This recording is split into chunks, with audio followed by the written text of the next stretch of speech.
Trello is a web-based Kanban-style, list-making application for project management. And with the Trello app, you have the ability to link Qase test cases and test runs to Trello cards. Also, you can create a new card in Trello when you file a defect during a test run in Qase. To install the Trello app in your workspace, ensure that you are already logged into Trello account before you begin. Then click Install Now.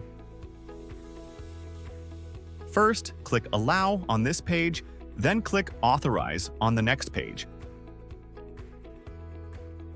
The Trello app is now successfully installed. To link a test case, go to the project and select a test case. Go to the Properties tab and scroll down to select Link Trello App Issues. In the search field, search for the title of the card that you have in Trello. Click Link, and it will be linked to the case.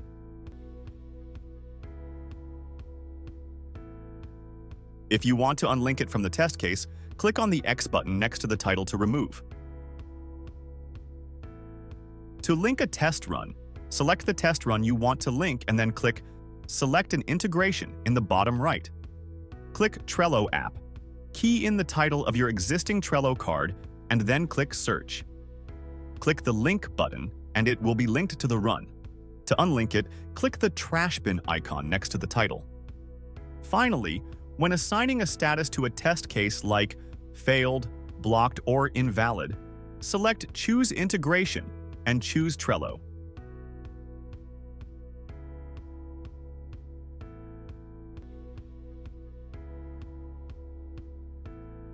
Fill in the actual result to proceed, then click Add Defect.